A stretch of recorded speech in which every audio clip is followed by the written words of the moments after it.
Hi everyone, I'm Nikki Kagan and I am the representative for Horse Dream Israel. I work out of both the United States and Israel, and I am very, very proud to be part of this group.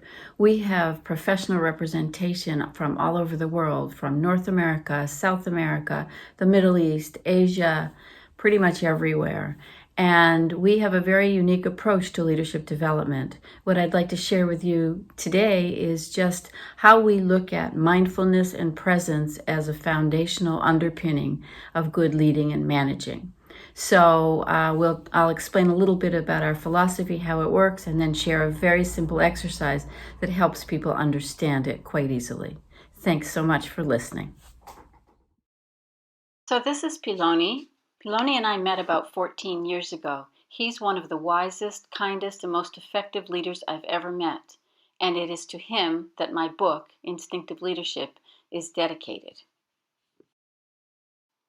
And then there's Cass. He's the youngest of the group. His curious, gentle, and open nature, combined with his sense of humor and willingness to try anything, belie his size, which some can find a bit intimidating. Jan is an old soul who's overcome some pretty challenging life situations, yet he's risen to the occasion. He's a constant reminder that we are not our behaviors, they are simply an expression of where we are at any given point in time. And this is Tom. Tom endears people to him with his good looks and his friendly nature, and when you least expect it, he can become as stubborn as a donkey. Figure Tom out, and you'll have learned more than you bargained for about yourself.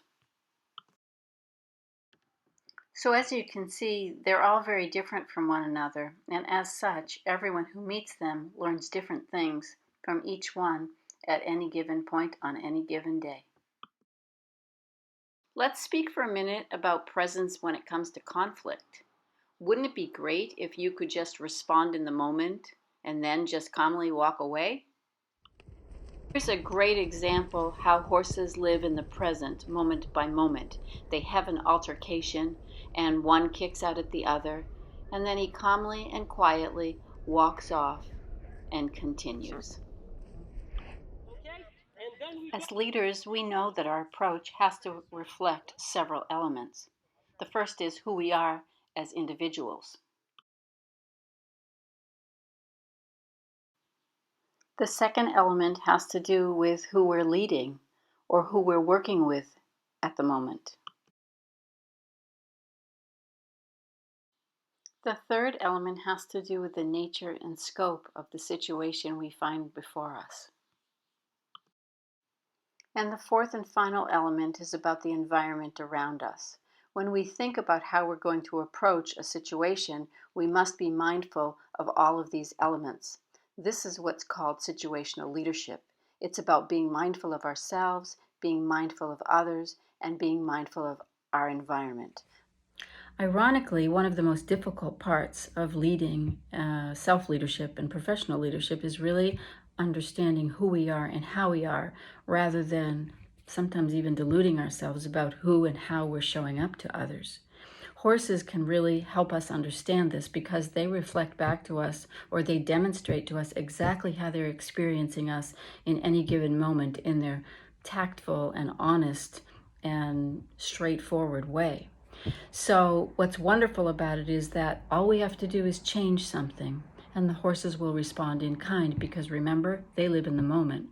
So it's a great opportunity for us to experience ourselves, and if we don't like what we're seeing or we're not getting the results we want, all we have to do is try to change something, and the horse will tell us, is that the right change or not? It's quite a profound experience. As you watch this woman, take a look and see what words jump to mind for you that might describe her interaction.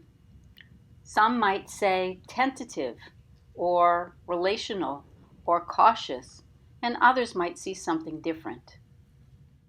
In this clip, things look very different.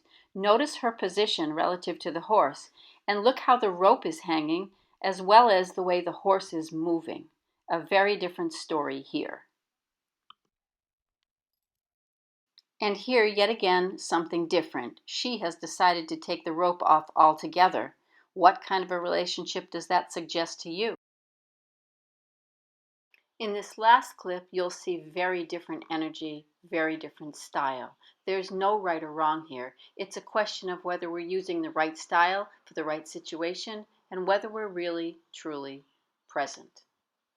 So why is it so important to either observe ourselves in action or observe others in action or even experience it ourselves? Because when we watch or we experience something, we see the nuances that make up our approach to leadership.